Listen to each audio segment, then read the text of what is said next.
Et on se retrouve aujourd'hui sur le BTC face au dollar qui semblerait consolider depuis quelques jours pour continuer à pumper à la hausse. Vous le savez, ça tient dans notre plan de trading. Notre plan de trading est ici devant vos yeux à l'écran, c'est-à-dire que plus précisément tout ce qu'on a déjà vu précédemment, c'est passé pour le moment à la perfection, c'est-à-dire qu'on va montrer bien entendu ce que je dis en vidéo précédente. On retourne ici comme vous le voyez bien sur le BTC en date du 16 novembre d'année 2020. J'ai agrandi à ce moment-là l'écran bien entendu. On voyait à ce moment-là seulement, en tout cas on connaissait à ce moment-là les 16 745 dollars pour le BTC. On voyait bien entendu son extraction vers le haut, vers les 19 600, 19 900 dollars selon les échanges bien entendu.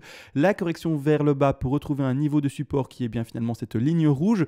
Le niveau en termes de Fibonacci technique 23,6% de Fibo. Par après l'extraction vers le haut, le rebond du cours pour recasser ces 19 000, 20 000 dollars cassés enfin. Le dernier ATH historique de 2017, début d'année 2018 et s'extrait, vous le savez très bien, pour le moment, aller chercher tous les take profits partiels qu'on a déjà placés ensemble, 21 000, 23 000 et actuellement on attend le dernier pour ceux qui sont dans des trades qui ont été ouverts, c'est-à-dire vers les 12 500, les 14 000, les 16 000, les 17 000 et même peut-être après. On va analyser tout ça bien entendu également, je vous l'ai dit, on va aller dans plus de détails, c'est-à-dire qu'on va zoomer, on va regarder où est-ce qu'on en est actuellement. Donc le TP1 a été pris, le TP2 a été pris, on attend encore et toujours le TP3 pour valider la fin de cette hausse comme on le voit en vidéo ici. Donc je remets cet arrêt sur image rapidement, on est là-dedans et on attend cette dernière objectif qui se situe vers les 27 000 dollars comme on le voit ici. On va développer ça durant la vidéo bien entendu. Maintenant assez précisément, vous voyez qu'il y a des petites choses indiquées en plus, WXY et des choses comme ça. On va analyser ça, voir comment est-ce qu'on peut trader pour les avancer cette affaire-ci, voir comment est-ce que surtout on ne traite pas cette affaire-là pour les néophytes et pourquoi surtout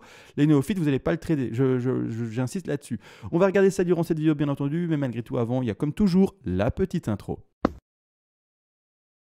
Et on se retrouve aujourd'hui sur le BTC face au dollar qu'on va analyser malgré tout. Avant, il y a eu l'intro et également les remerciements. Vous le savez, je me dois de remercier les personnes qui font des donations à la chaîne parce qu'elles veulent aider, bien entendu, tout ce que je partage avec elles et également elles ont conscience de tout ce temps chronophage que j'ai tous les jours à faire ces vidéos. Devant le micro, je rappelle tout de même, ça prend 20 à 40 minutes selon l'émission. Ensuite, il y a le montage de la vidéo, le fait de mettre la vidéo sur Internet. Également, il y a la création de la miniature. En amont même de tout ça, il y a de toute manière le travail analytique, c'est-à-dire que tout ce que vous voyez à l'écran et vous allez voir à l'écran, ça a été travaillé à l'avance, donc ça me prend également du temps. Et également, il y a toute la pédagogie et méthodologie de trading et d'investissement que j'essaie de vous apporter. Et ceux qui sont en train de se dire c'est vrai que le petit gars ici en vidéo il fait du bon travail et mérite en fait un soutien parce que ça fait déjà 3 ans qu'il est là et on espère le voir continuer, pourquoi pas une petite aide bien entendu, elle est la bienvenue. Merci à tous du coup. Et également ces donations fonctionnent, il est vrai, par palier et vers les premiers paliers de donation. Je vous rappelle également, en fait je vous envoie tout volontiers en contrepartie du coup pour vous remercier à mon tour de votre geste toutes les règles d'Elliott en français. Je rappelle le PDF ici, je l'ai écrit de manière très concise, c'est-à-dire une trentaine de pages et j'aurais pu faire semblant et en faire beaucoup plus, mais l'objectif n'était pas faire des pages pour faire du kilo et ensuite utiliser ça comme bûche de Noël. Non, l'objectif c'était clairement bûche de Noël à brûler, d'accord, attention, pas à manger, mais clairement non, l'objectif c'est de faire les choses concises, comme ça vous apprenez rapidement les choses et vous n'avez pas du froufrou, du blabla qui sert à rien pour vous perdre et finalement vous n'aurez jamais tout lu parce qu'il y a trop de pages et finalement c'est souvent comme ça. Mais non, malgré tout, on part enfin dans le vif du sujet, on analyse ça, donc grossièrement là maintenant je rappelle. J'agrandis l'écran. C'est important de comprendre qu'on est dans une dernière vague. Alors je dis ça rapidement pour les personnes qui arrivent sur la chaîne, qui n'ont pas eu le temps, entre guillemets, ou qui ne me connaissaient pas avant, de voir les vidéos précédentes. Mais maintenant, je n'invite plus à rentrer dans les tout derniers trades maintenant. Pourquoi? Parce qu'en fait, même si ça peut encore pumper à 27 000 ou même plus, d'accord, il faut avoir conscience d'une chose, c'est que maintenant, il n'y a plus que les traders qui, à mon sens, sont très aguerris, qui vont pouvoir le faire. Donc, à vous de savoir votre niveau. Est-ce que vous êtes plutôt débutant? Est-ce que votre risque management est réellement bon ou est-ce qu'il est plutôt bancal? Est-ce que vous avez un stop loss ou pas? Parce que j'ai lu des commentaires qui disaient, moi, je n'utilise par exemple pas de stop loss. Celui qui n'utilise pas ce stop, ou en tout cas qui n'utilise plus de stop et qui va peut-être prendre un trade maintenant, vous allez le voir, se risquer à un crash consécutif, donc qui va suivre à la petite hausse peut-être que l'on va vivre, à un crash qui va retourner peut-être aux 17 000, 16 000 dollars. S'il ne met pas son stop, c'est pas un peu qu'il va perdre, c'est qu'il va être liquidé s'il a un petit levier et puis voilà, en fait, il va tout perdre. Donc, sur ce trade-là. Donc, bien entendu, il ne va pas perdre sa maison, j'espère pas. Mais la chose, c'est que là, maintenant, je n'invite plus à rentrer. Pourquoi? En fait, je vais même le symboliser avec un petit dessin. Je vais mettre d'abord les vagues. On est dans une dernière 5 de 5, d'accord? C'est très important de le comprendre. Ici, je le dessine, les petites bleues. Vous voyez la petite 5 ici? Cette 5-là va terminer 7-5-6, d'accord? Cette 5-6 va terminer, je le rappelle, une énorme 3. Et une énorme 3, c'est quelque chose qui après va cracher et qui va tout simplement aller retrouver des corrections très fortes. Peu importe où ça termine. Là, je montre les choses de manière visuelle, d'accord? On va retourner vers les 16 000, 17 000. En tout cas, c'est les zones statistiques de rachat pour après réouvrir des langues. C'est-à-dire, vous voyez bien, en fait, c'est une espèce de montagne et puis après, il y a une falaise et il y a un précipice. C'est-à-dire que la personne qui va essayer finalement de prendre ce dernier long sans sécurité suffisante, etc., c'est-à-dire par exemple sans stop loss ou sans risque bien calculé, et ben finalement c'est comme un peu si on prend, attendez, je vais faire ça de manière très ludique, d'accord, je vais retirer du coup la flèche ici, en fait je vais dessiner un petit bonhomme, si j'y arrive du premier coup, hop, hop, hop, hop, je fais les petits bras et je fais ici la petite tête, d'accord, je retire du coup là, tout l'outil de flèche, voilà, et grossièrement c'est ça. C'est-à-dire que la personne ici va essayer de prendre son dernier petit trade, d'accord, allez super, ça monte, ça monte, ça monte, aucun risque management, pas de stop loss, rien du tout, ça monte légèrement, super, je prends mes petits TP, etc. Si ça doit monter, si ça monte pas, en plus de ça, elle est encore plus perdante, d'accord, mais dès qu'en fait, elle va arriver au sommet, et que elle n'aura rien géré finalement, elle n'aura pas son risque management, pas de stop loss posé ni rien. Le cours, énorme bougie rouge, et en fait, dommage que je ne sais pas le retourner ce bonhomme-là, mais en fait, mort, d'accord. C'est clairement ça, liquidé ou alors vraiment une grosse perte. Donc, je n'invite pas à prendre ce trade-là si vous ne gérez pas, d'accord? Si vous gérez, que vous savez que vous gérez, que vous êtes là depuis un bon moment et que vous dites, bah oui, mais moi les outils c'est bon, il ne faut pas m'en rappeler, je sais très bien comment poser mes différents TP, comment avoir une méthodologie propre, comment avoir un risque management propre, comment voir l'exposition du trade par rapport au ratio, comment voir également tout simplement, du coup, où poser ce stop loss-là, etc. etc. Là, ok, d'accord? Là, vous faites ce que vous voulez, pour moi vous êtes avancé. Mais pour le petit là que je viens d'expliquer qui prend trop de risques parce que il n'a plus du coup de stratégie, du coup il n'a plus de cadre en fait, il n'a plus de barrière, il est là dans la savane au milieu des lions, d'accord? Donc vraiment, non, d'accord, cette dernière vague, c'est la dernière vague avant un précipice assez important. Donc c'est pour ça que j'ai essayé de faire ça de manière très visuelle, pour faire comprendre, on est en fait au bout d'une falaise. D'accord? Et ne vous jetez pas dans la falaise, s'il vous plaît. D'accord? Ne faites pas cette erreur-là. C'est vraiment très important, d'accord, que je mette ce point-là en début de vidéo. Maintenant, on va zoomer. C'est-à-dire que je suis en daily. On va s'arrêter, bien entendu, sur les derniers décomptes ici. On part du principe qu'on est peut-être et uniquement encore que dans le développement d'une 4 et qu'il nous reste une dernière 5 pour aller chercher nos derniers TP. Je rappelle les TP ici en rouge qui ont été placés, vous le savez très bien, il y a un moment.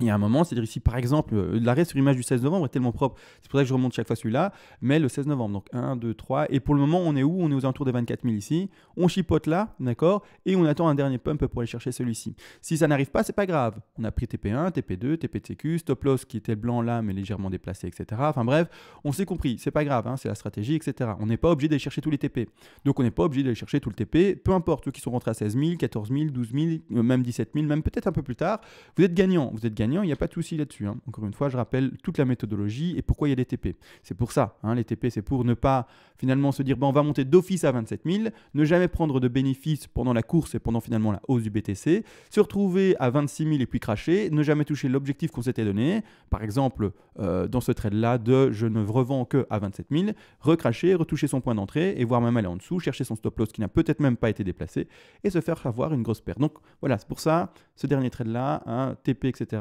Mais on n'est pas obligé d'aller chercher les 27 000 si on ne va pas les chercher. Malgré tout, je zoome enfin. C'est vraiment en fait ça l'objectif de vidéo aujourd'hui, c'est de zoomer en fait, c'est d'aller voir un peu ce qui se passe actuellement en plus petit time frame. Actuellement, je partirai sur le décompte d'une WXY non confirmée. C'est-à-dire que de toute façon, dans cette vidéo-ci, je ne vais pas, je ne vais pas, où je vais le faire, je ne sais pas. Mais en fait, j'ai pas envie que quelqu'un trade cette affaire-ci à cause de moi. C'est bizarre dit comme ça, mais j'ai pas envie, en fait, c'est un trade trop risqué, d'accord? C'est un trade trop risqué. Je ne l'invite pas du tout à l'ouvrir. À vous d'avoir la maturité de vous dire, ok, d'accord, il est risqué, je ne suis pas expert dans l'affaire, je ne vais pas le faire, d'accord? Ok, je suis avancé, je peux le faire. Mais c'est vraiment pour ça que j'hésite à vous mettre tout le développement, parce que je ne veux pas en fait piéger des gens qui se pensent bons et en fait ils ne sont pas bons. Malgré tout, je dois quand même être complet. Donc pour le moment, ce que je vois en fait, c'est un sous-décompte potentiel en WXY. Pourquoi? Premièrement, je compte ici la baisse, puis après on a recraché, on a repumpé légèrement pour aller rechercher les 24 096 $ sur Coinbase. On est remonté très haut, on a réécrasé un potentiel sommet de 1, etc. Bref, c'est la catastrophe par rapport à un des comptes qui aurait pu être baissier. D'accord? C'est-à-dire que là maintenant, ce que l'on voit dans la première vague, c'est une ABC. D'accord? ABC avec une légère extension, il me semble, sur sa C. C'est-à-dire qu'elle a dépassé les objectifs. On le sait s'il y a une légère extension. Les objectifs, je vais les mettre en quelle couleur? Je vais les mettre en jaune. D'accord? Je vais mettre la WXY en légèrement retrait, avec un degré légèrement plus élevé, comme ça on peut tout de même le lire. En intermédiaire, c'est très bien. WXY en blanche, et ce que j'ai dessiné en jaune, c'est un sous-décompte de la W, d'accord?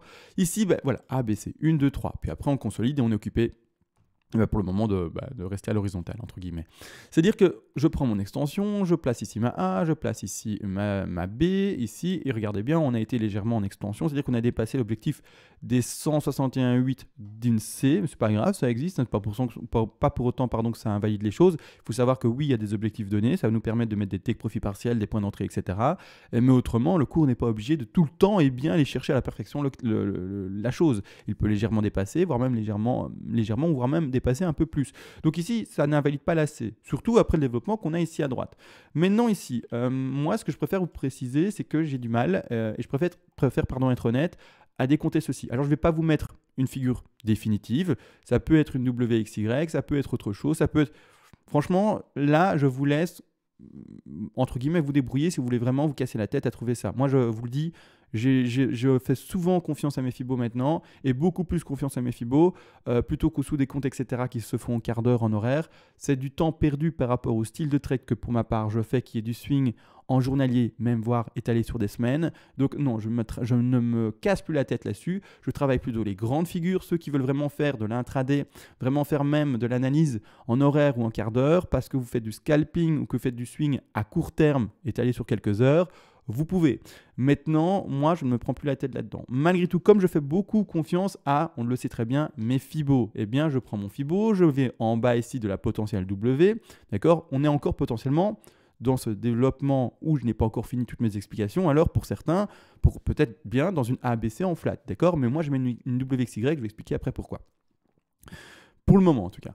Donc, c'est-à-dire qu'ici, hop, je mets mon fibo, on va chercher quoi? On va chercher les 90. C'est propre pour valider, vous le savez très bien, soit une WXY que j'ai indiquée ici à l'écran entre parenthèses blanches, soit également, du coup, encore dans le développement, et bien tout simplement une flat, d'accord? Donc une flat, c'est également un objectif qui va chercher ces 90 pour le retracement de la B, ou également, on le sait, les alentours des 123% de Fibonacci, voire même 123% de Fibonacci, bien entendu. C'est-à-dire que là, on va chercher les 90, on peut pour le moment dans ce scénario-là, sans avoir la suite ici à droite, hein, et bien le développement soit d'une WXY, soit une ABC qui va se construire. La différence, c'est laquelle pour les tout néophytes qui se disent, oui, mais du coup, c'est deux figures, mais c'est quoi la différence des deux figures? C'est elles ont le même objectif, grossièrement, et si la baisse, et donc c'est vrai, les objectifs d'Y et les objectifs de C ben, sont les mêmes. Je vais les dire du coup pour les deux, un objectif d'Y ou un objectif de C, ce sont les 61,8, les 100, 123 et 161,8% de Fibonacci. On entend bien. C'est-à-dire que là maintenant, quand je mets mon Fibo, du coup, vous allez voir que l'objectif, j'en ai dit, hein, j'ai dit 4 objectifs, on se rappelle, 61,8, 100, 123, 161,8. On prend son Fibo, c'est pas pour rien que j'ai arrêté un peu sur le premier, parce que vous aurez compris, eh bien, j'essaye que vous reteniez les choses à un maximum. Eh bien, on va chercher quoi? La ligne qui est un peu turquoise ici, il y a beaucoup d'autres lignes, hein. Je vais retirer l'autre ligne ici au fond, qui gêne un peu. En fait, ce qu'il faut regarder là maintenant, en fait, c'est la ligne qu'on a été chercher. On a été chercher celle un peu turquoise. Alors, elle est cachée, on ne voit rien ici à la lecture. Je vais le décaler sur la gauche pour que vous puissiez le lire. On va chercher en fait les 0,61,8, c'est-à-dire en fait les 61,8% de Fibonacci de retracement. Ici, on est très propre pour la configuration. Alors attention, vous devez être avancé, hein. Si vous faites les choses et que vous n'êtes pas avancé, vous allez vous mordre les doigts. Si le plan de trade, qui est extrêmement risqué maintenant parce que, comme expliqué, on est au bout d'un précipice, vous le prenez. Je ne vous invite pas à le prendre. C'est important de comprendre ça. Je le montre parce que je dois faire mon décompte Elliott, etc. Mais je n'invite pas à le prendre. Ça, j'aurais vraiment insisté là-dessus. Malgré tout, du coup, en fait, on a été chercher proprement nos 61,8. Ce qui me gêne légèrement dans ce décompte, c'est le RSI qui réécrase complètement et qui va nous chercher en réalité, bah oui, vu qu'on a fait une énorme mèche ici et finalement ici, on a été chercher eh bien, le corps de bougie, normalement la fin d'Y dans cette zone-là. Ça me gêne, strict, hein, d'accord? Ça me gêne clairement. Ça me gêne clairement. Je terminerai vraiment plus ma Y ici et je partirai du coup du principe que le RSI, comme je l'explique de temps en temps, là ne correspond pas à ce que l'on peut lire comme figure et comme développement de RSI. C'est-à-dire que oui, dans mon PDF par exemple, et je le rappelle assez régulièrement, je ne parle pas du RSI parce que parfois il ne corrèle pas avec eh bien, ce que le cours en termes de prix fait et de développement de vagues d'Elliott. Et donc, on ne peut pas toujours faire la comparaison, mais en tout cas, on ne peut pas toujours les relier. Donc, parfois, il y a des faux signaux qui se font, entre guillemets, pour indiquer une figure ou une autre. Mais n'en empêche, là, on est propre pour, attention, une entrée en trade pour les avancer, je reprécise, potentiellement enfin finir notre cadre. Je rappelle également pourquoi les 61.8 sont une target que je vais privilégier entre guillemets, parce que dans des runs,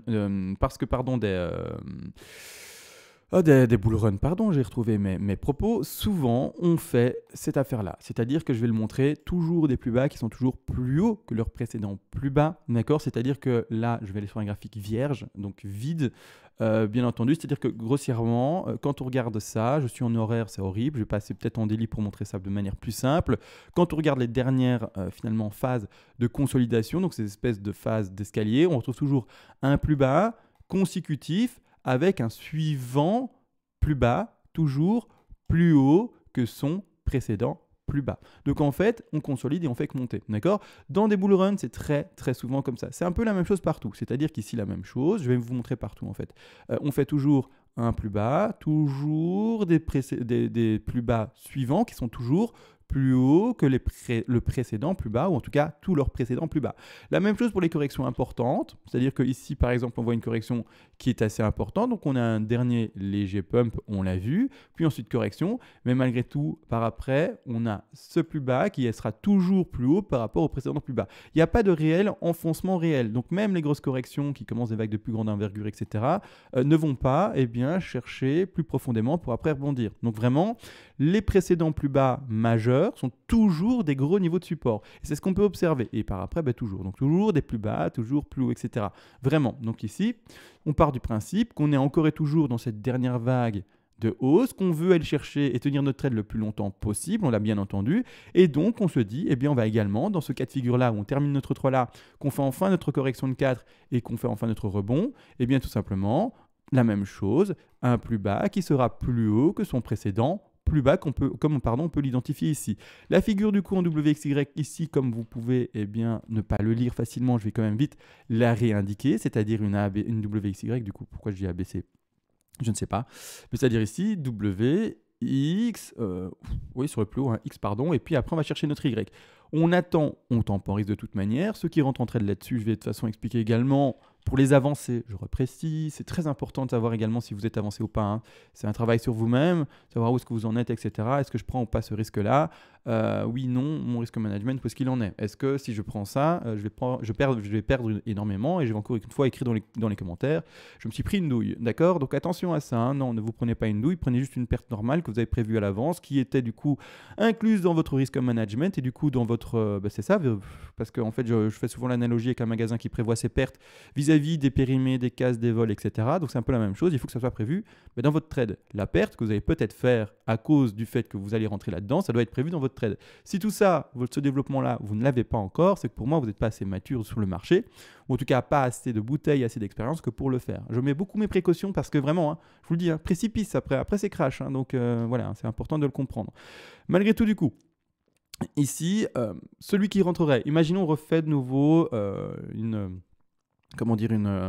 simulation de trade, d'accord? C'est-à-dire qu'on ferait une entrée ici, je rappelle, ne l'ouvrez pas ce trade-là, mais il faut bien que je le fasse. Il faut que mon travail soit quand même complet, mais ne l'ouvrez pas. C'est-à-dire que ici, pour les plus agressifs qui partiraient sur le principe que, ok, Y fini, 61,8 fait, on a été chercher 90 propre pour une X, on va chercher sa Y, etc. C'est propre, nickel, on rebondit, ou également une flat pour celui qui a un décompte ici en 5. Je ne l'ai pas, mais c'est pour ça que moi je mets une Y. Ok, donc on repart sur le 61,8. L'ouverture de trade là, l'exposition, on va regarder du coup par rapport au dernier bottom qui serait du coup la fin de la Y. Hein. C'est pas un bottom même, hein. Le bottom il y en a plein hein, finalement précédent dans cette petite time frame là, mais c'est-à-dire que grossièrement je prends enfin mon outil de langue, je me pose et simule l'entrée ici à moment où je parle en vidéo à 23 200 et 7 $. On met ici l'exposition. On est sur une exposition de 2,62, pas mauvais, une exposition plutôt bonne. C'est-à-dire que si ça écrase plus, on sort du trade. Hein. C'est un stop loss. Hein. Celui qui n'a pas de stop loss, toi, tu ne sors pas du trade. Hein. Si ça écrase plus, tu te retrouves à 16 000, là, tu as perdu. Hein. Donc, et ciao, quoi. Vraiment. Hein. Et ciao, et tu recommenceras plus de trade tellement tu auras eu peur. C'est-à-dire qu'ici, hop, on met son stop, hein, encore une fois et toujours. Par contre, l'exposition, on va regarder si elle est bonne vis-à-vis de ce point d'entrée-là. Bien entendu, on va regarder ceci, c'est-à-dire que je vais remettre mes objectifs pour la dernière 5. Je rappelle, on ne va pas jouer dans ce trade-là. Ici, l'objectif des 27 000 pur, en se disant j'ai acheté là, je revends 27 000. Non, d'accord, c'est un trade différent et chaque trade est contextuel, donc se fait selon un risque management, selon des points d'entrée différents, selon un stop loss différent, selon des expositions différentes, selon des TP également différents, selon le degré qu'on travaille. On travaille un dernier tout petit degré ici en 5, donc on ne prend pas en fait ces TP là en compte, hein, rien à voir. Hein, ça, le stop loss également se fera déplacer différemment quand il y aura l'évolution du cours. Donc bref, tout ça, il faut le comprendre. C'est-à-dire que là, maintenant, je reprends en fait mon cours. Quand on part vraiment là-dessus, je prends mon Fibonacci d'extension. Hop, je vais au sommet de la 1, bas de 2, la 3 légèrement, si on part du principe où la 3 est encore et ne vient finalement que de se terminer légèrement au-dessus des 261,8. On va à la fin de la figure extrême pour le moment identifié. D'accord. Maintenant, si ça continue à descendre, c'est pas grave. Trade clôturé pour un trader avancé qui a un bon risque management, etc. etc. Mais j'aurais tellement appuyé sur le clou aujourd'hui que celui qui me dit qu'il est rentré en trade et qu'il est débutant et qu'il n'a pas géré et qu'après il pleure, je me fâche. Je ne vais pas me fâcher, mais vous comprenez ce que je veux dire. Je ne serais pas content, ou en tout cas, je me dirais, il y a un message qui n'est pas passé, malgré le fait que j'ai rappelé 10 000 fois. Ici, du coup, première zone de vente pour celui qui rentre dans ce trade-là, majeur, et attention, il y a un CQ que je vais mettre en avant que je n'ai pas mis encore, ce sont premièrement, il a 100% de Fibonacci. Malgré tout, on va parler en fait de celui-là après. Il faut comprendre une chose, c'est que dans un trade, l'objectif, c'est d'abord, avant de commencer à penser aux bénéfices quand on est dedans, c'est de se dire qu'est-ce que je peux directement faire le plus rapidement pour me dire, maintenant, je vais couvrir mes arrières et du coup, minimiser mes chances de perte et voire même annuler la perte potentielle sur ce trade le plus rapidement possible. L'objectif, c'est ça. Le risque management, c'est gérer son risque, c'est-à-dire gérer sa perte. Ce n'est pas gérer son bénéfice. Donc, on ne pense pas au bénéfice quand on est rentré dans le trade. Ça, oui, il y a eu le calcul, etc. On sait oui ou non si c'est bon. Si on va avoir un ratio intéressant, un retour sur investissement ou en tout cas un retour sur son trading intéressant. Malgré tout, une fois qu'on a tout fait en place et qu'on est dedans, le premier objectif, c'est de faire des actions pour pouvoir ne plus avoir de perte. D'accord ? Qu'est-ce que je fais pour ne plus avoir de perte potentielle ? Le trade vient d'être ouvert.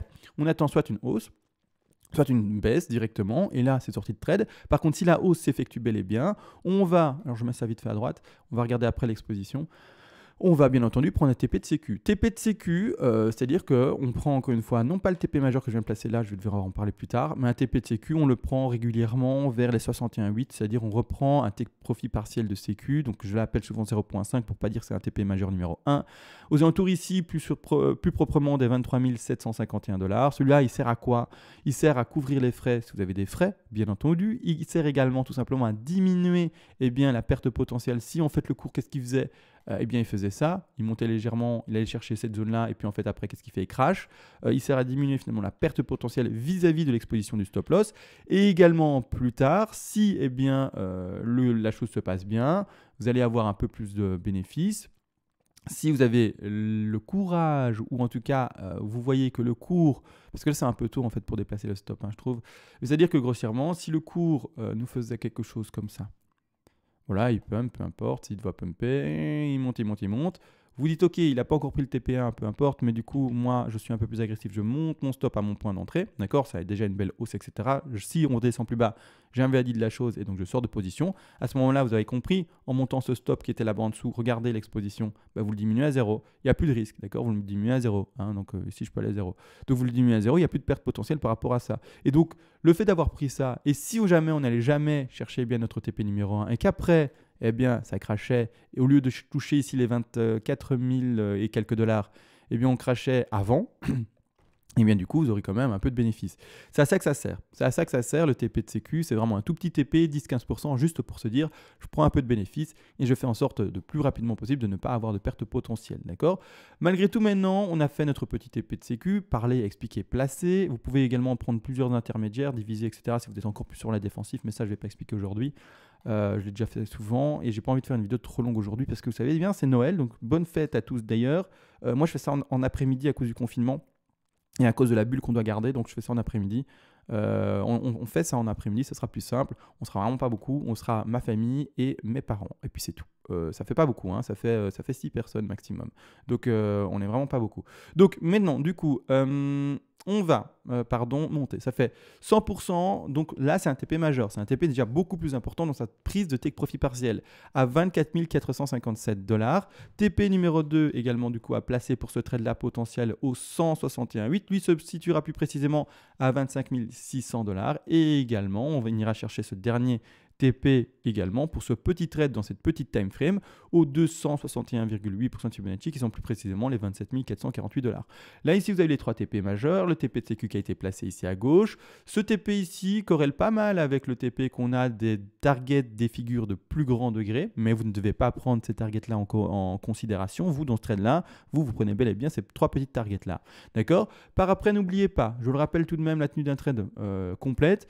On ne vend jamais tout, même quand on arrive dans ce dernier TP là. Donc vous aurez revendu en total avec les TP de sécu, TP1, TP2, TP3 aux alentours des 80-85% de votre trade. Il vous restera du coup 15-20%, peut-être un peu moins, peut-être un peu plus, ça dépend de vous, encore une fois. Mais il vous restera un peu, finalement, et bien, de ce trade ouvert. C'est-à-dire que, pourquoi on ne clôture jamais? Parce qu'on peut se tromper. Même si on donne des targets, il se peut que le BTC dise non, non, non, ok, moi, je vais chercher le TP de sécu, je vais chercher le TP1, je prends le TP2, je prends le TP3. Et je ne m'arrête pas là. Je vais 29, 28, 29, 30 000 $, etc. Vous avez compris? Ça pump à 31, 32, 33 000 $. À ce moment-là, avec les dernières petites expositions que vous avez dans ce trade-là, donc finalement encore 15-20% comme expliqué, vous serez très heureux d'être encore dans le trade et pas avoir clôturé. Je rappelle, l'objectif, comme au début de vidéo, je l'ai dit, c'est de finalement minimiser sa perte le plus vite possible, en tout cas, eh bien, de clôturer le plus vite possible des pertes. C'est pour ça qu'on a une exposition de 2% et quelques. Mais au contraire, le bénéfice, l'objectif, lui, c'est de le laisser courir le maximum de temps. On ne crache pas sur des bénéfices, d'accord? L'objectif, c'est d'en faire. Donc, on laisse le bénéfice se faire s'il veut se faire plus longtemps que ce qu'on avait prévu. Et c'est pour ça qu'on laissera le trade ouvert longtemps, longtemps, longtemps. C'est également pour ça que même si on est en fin de 5, etc., on ne clôture pas les trades qui ont été ouverts à 16 000, qui ont été ouverts à 14 000, qui ont été ouverts à 17 000 également, qui ont été ouverts à 12 500. Enfin, tout cela, on ne les clôture pas et on ne les clôturera pas tant que notre stop loss ne sera pas pris parce qu'on va le déplacer également avec une stratégie que j'ai expliqué hier d'ailleurs dans ma vidéo. Mais je ne vais pas revenir là-dessus aujourd'hui. C'est-à-dire que maintenant, ben voilà, c'est important de comprendre que là, on est sur un dernier trade risqué. On peut bien entendu encore un peu légèrement écraser. J'ai montré un trade très très risqué, donc mon Dieu, je l'aurais bien précisé ça. Mais c'est tellement important. Également là, maintenant, si d'ici peu, en fait, ça continue à écraser, etc., on est peut-être dans autre chose, dans un développement d'Y différent, peut-être même dans un triangle.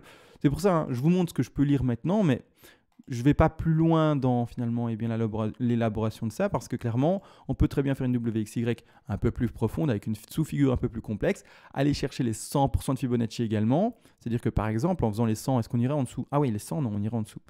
On irait en dessous pour les 100. Là, ça commence à vraiment donner un frein pour ce mouvement-là. Les 100 tout de même me font croire qu'on irait chercher pile poil les 50% de Fibonacci de retracement par rapport à ce décompte-ci. Je regarde ça tout de même avec vous. On irait chercher pile poil les 50, c'est vrai. Donc c'est ça. C'est un trade tellement risqué. Mon Dieu, mais même moi, je ne le prendrais pas en fait. Je vous le dis, hein, je ne le prendrais pas. Hein. C'est un petit mouvement qui reste, je ne le prendrais pas. Hein. On en a vu déjà tellement avant, s'il vous plaît, soyez pas gourmand à prendre tous les trades. Hein. Sachez temporiser, etc. Moi, je ne le prendrai pas. Donc, de toute façon, je tempo. Pour le moment, je vois une Y. On peut très bien voir une flat. On peut très bien voir également un triangle qui pourrait se dessiner. C'est-à-dire qu'un triangle, c'est quoi? Pour ceux qui ne voient pas en Elliott Wave, qu'est-ce que c'est? Parce que oui, un triangle chartiste simple, tout le monde le sait, je pense. Mais par contre, un triangle Elliott Wave, ce n'est pas du tout la même chose. C'est-à-dire qu'un triangle Elliott Wave, c'est plutôt ça. D'accord, peu importe en fait, ça ressemble à un triangle chartiste, mais en fait tous les décomptes, etc. sont différents. Un triangle chartiste, on voit juste une résistance oblique et un support oblique. Un triangle Elliott Wave, c'est pas du tout ça, c'est plutôt vraiment les sous-décomptes, comment on les construit, etc. C'est vraiment un rapport de Fibonacci, c'est vraiment également potentiellement des résistances et des obliques qui sont cassés mais qui n'invalident pas un triangle. Donc attention, c'est ça la différence avec une charte, en tout cas une analyse chartiste de figure simple, c'est-à-dire épaule, tête, épaule, enfin vraiment des choses que tout le monde peut apprendre en 2 minutes. De l'Elliott Wave, c'est un peu plus complexe, un peu plus tiré par les cheveux, mais moi j'ai plus de résultats avec ça, donc voilà. Malgré tout, maintenant j'ai vraiment tout vu par rapport au sous-décompte pour ceux qui sont là-dedans, ou en tout cas, je pense qu'il y en a certains qui sont là-dedans. Je reprécise, prenez pas ce trade-là, attention. On se prépare du coup à peut-être un léger dernier pump, parce qu'on peut faire une tronquée et jamais faire de nouveau plus haut, hein, et cracher par après. De toute façon, je l'ai dit, hein, faites attention. Je rappelle également pourquoi est-ce qu'actuellement il y a une grosse zone de résistance. Alors je vais changer de graphique vite fait pour le montrer. Alors du coup ça, je vais mettre en weekly, ça sera quand même plus simple. Ouais, je vais même mettre en monthly, ce sera encore plus simple. En fait, il faut comprendre une chose, je vais dézoomer, hein. Là c'est tout zoomé. Il faut comprendre une chose, c'est que en fait, là maintenant quand je mets mon Fibonacci, on est sur les 123 parfaits, donc c'est-à-dire de retracement, par rapport à la figure ici à la profondeur totale, par rapport au bottom des 3100 et quelques dollars, et par rapport au dernier ATH, eh bien des 19 000 et quelques dollars, presque 20 000. On est pile poil dans la zone des 123-127. On est pile poil dans une zone où en fait il y a un grand questionnement pour certaines personnes qui s'y connaissent un peu en analyse, qui se disent est-ce qu'on serait encore potentiellement dans un crash, parce que je rappelle, les flats en macro peuvent exister. Pour ma part, on n'est plus dans un crash. Malgré tout, il y a encore et toujours cette fameuse boule de cristal que l'on n'a pas, donc on peut se tromper et peut-être qu'on est encore dans un crash. Les 123, 127, c'est une zone vraiment de résistance pour une flat. Est-ce qu'on ferait une macro flat, c'est-à-dire est-ce qu'on ferait, comme dit, une flat qui a été chercher une BA 123 et puis après qui corrige? Je vais le montrer également pour faire un travail complet et pas éluder certains scénarios potentiels. Ici, on nous ferait bien une B et puis après on irait rechercher une C, bien entendu. Et à ce moment-là, on se retrouverait encore dans un crash assez puissant. C'est pour ça qu'en fait, là, pourquoi je retire le FIBO? C'est pour ça qu'en fait, là, les 123, 127, on trouve un frein parce qu'il y a un questionnement en fait par rapport aux investisseurs, aux traders, ceux en tout cas qui, à mon avis, s'y connaissent un peu. Et qui attendent un signal plus fort boule. Il est vrai, on a cassé le dernier ATH, mais c'est pas pourtant qu'en fait, on est forcément boule. Malgré tout, dans des macro-figures pareilles, je le précise, c'est très rare de voir des macro-figures en ABC flat de cette façon. Je préfère le dire, c'est extrêmement rare, d'accord? Si ça devait confirmer un flat, je serais le premier surpris.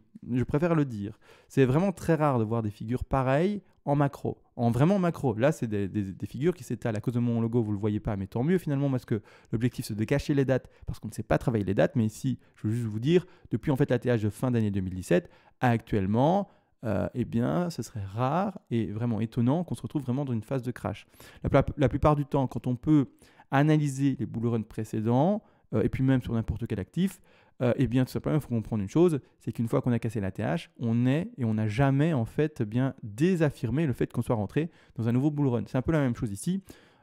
Déjà en macro, ce genre de figure est rare, donc je n'ai pas du tout envie de le privilégier. Et en plus de cela, il y a tout le contexte que l'on peut mettre autour qui pour moi m'invite à croire à un bull run du BTC. Halving passé, potentiellement, également cassure de dernier ATH, bref, plein de choses qui pour moi m'invitent à continuer à monter avec le BTC. Maintenant, encore une fois, méthodologie de trading, bien entendu, méthodologie d'investissement également par palier, enfin bref, comme j'ai expliqué déjà dans mes dernières vidéos. Je ne vais pas m'attarder plus longtemps parce que pour moi, du coup, maintenant, il va commencer à être l'heure de commencer à me mettre en route pour retrouver bien la zone ou en tout cas l'endroit où je vais faire mes petites fêtes de Noël.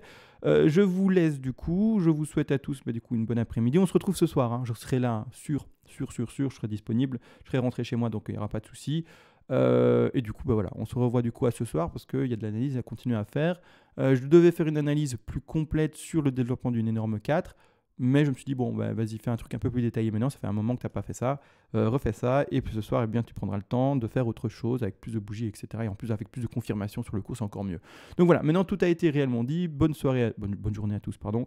Bon réveillon à tous, bien entendu. Attention au confinement, hein, n'exagérez pas. Et si la police devait venir parce que vous êtes de trop, dites juste oui, payez l'amende et dites ok, on est en faute et partez. Hein. Vous prenez pas un coup de poing ou je ne sais pas, un cassage de lunettes. Comme j'ai pu le lire sur certains réseaux, s'il vous plaît, dites oui et évitez la catastrophe physique. Hein.